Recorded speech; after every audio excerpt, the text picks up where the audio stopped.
Going into chapter 8, I was wondering how this chapter was going to be different than the rest of the game. After we're going to change anything or try anything new, I guess I'll answer that question later on when we get to the end. But when we're dropped off in Dressrosa, it's at a point where Mingo has already put up the bird cage. We see the giant colossus version of Pika. City is in ruins. We're asking the civilians what's going on, where can we find Mingo and all that. During this time, Mingo puts up a broadcast. On this broadcast, he announces that he's gonna play a little game. Cue the saw meme. That he's putting a bounty on the straw hats. And the funny thing is, when they put up the picture of how the bounty is organized, USOPP is the 5-star. He's at the top tier of the bounty list. Shout out God USOPP for doing his thing.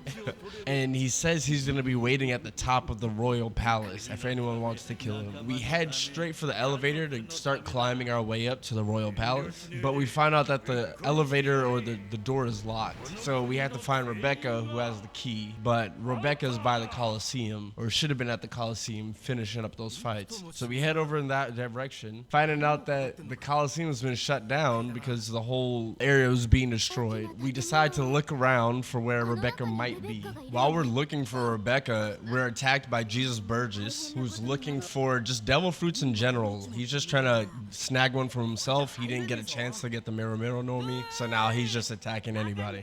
So we fight him. Sabo joins after you beat him, or maybe it's in the middle of the fight. I think it's in like the middle of the fight or something. Sabo joins in. He's a guest character. He helps you fight him. Boop, bop, bing. You beat him. He jumps up. He disappears. You talk to Sabo. Rebecca shows up, and she's like, "Yeah, sure. I can help you get to Mingo." So all right, cool. Let's start heading this way. You guys head back to the elevator, and Rebecca ends up opening the door for you. When she opens the door, you go through. Now you're on the pathway up to the royal palace. Before we talk about heading up to the royal palace, there's so many like drops or loot left over. So at this point in the game, they're gonna start giving you 2 to 3 times the character cubes. There's Yaya cubes scattered all over the ruined city of Dressrosa.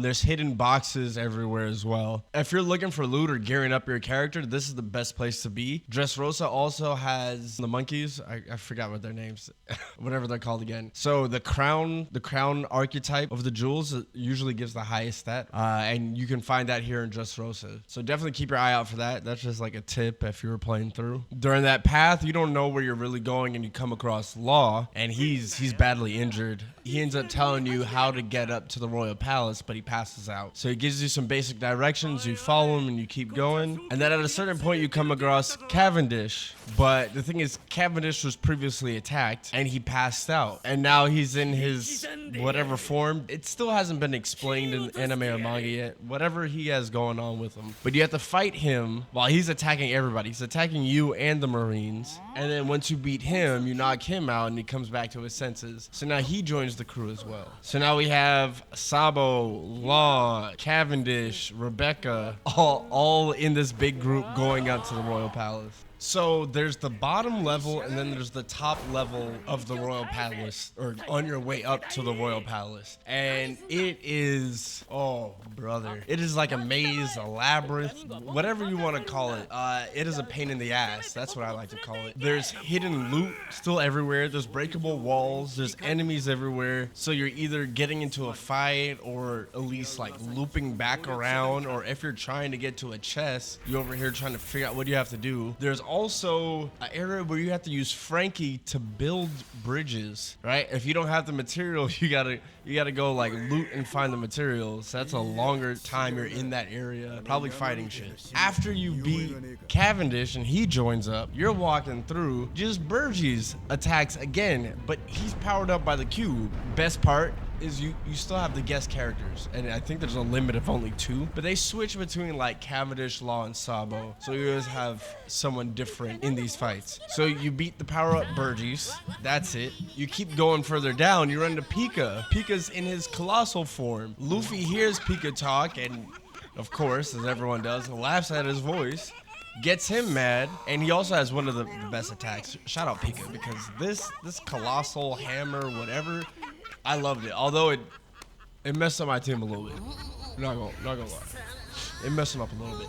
But Pika's fight was a little interesting because you fight Pika, destroy some of like the stone he's hiding in, but then when you break the last one, then he comes out and you fight him. It was a nice little change in pace. I liked it. It was a pretty dope fight. After that, you just climb up some cliffs, some spikes. You get to the top of the Royal Palace. Mingo attacks immediately. So it's Mingo and his clone and Sugar. He splits up everyone. Everyone's in these quadrants, and you have to do 2 different fights. One fight with Usopp and Sanji, and then you have guest character, I believe, Law. Someone else? I don't remember who it is. And then there's a little cutscene where Law saves everyone by switching Nico Robin with Luffy and all that. Then you'd go into the second fight. The second fight, Corazon ends up coming out of the cube because Law resonates with it. I don't ask questions, I just play the game. And then Corazon comes and helps you. So it's Corazon, Law, Sanji, and I believe Nico Robin on that last fight. Man, it was intense. It was definitely like, it was a nice little setup. Then Usopp doesn't really fight Sugar. He just has another Tabasco ball, and you know, the same bit happens. After you beat all that, you find out they're both clones. Mingo's just chilling at the castle the whole time. So you go up to the Royal Palace and begin the fight. So the Mingo fight isn't that hard. The only gimmick is he's the first boss you fight that has a healing ability. So the whole time he's either half healthing your team, or he's healing himself, and that's only when he's in that deficit. So if you get him to like 20, 25, he'll just start trying to heal up to 50, and then you want to save all your trick balls and your plates that boost attack, I think 25 or 30% with defense and guts as well. You want to save those from when he's about half health and try to burst him down. The fight wasn't that hard. You still have Law and Sabo who guest captain on this, but the healing was something new. It was pretty annoying, to be honest, but it's all right. This was the easier one. When we get to the next chapter, I'll talk about this. But it was just dope, just watching the fight again, seeing the Gear 4 moments and all that, the clash between them, between the Hockeys, the Conquerors. Yeah, it was nice. All right, well, I'll just leave you guys with the end of the fight. I'm not gonna post the whole fight. That's just a long fight anyways. And then I'll be posting the ending, chapter 9, tomorrow. Peace.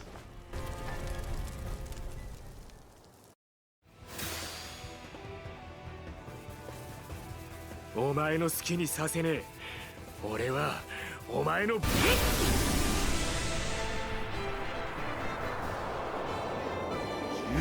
発の聖なる冗談。ゴッドスレッド。キングコンレッド。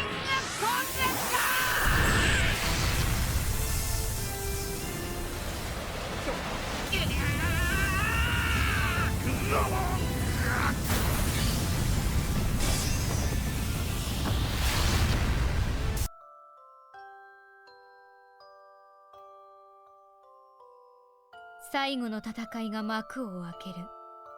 それは世界の運命さえかかった小さな島の大きな闘争。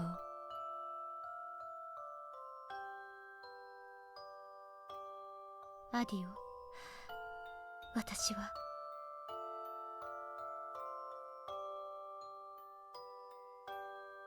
辞書をその手につかむもの。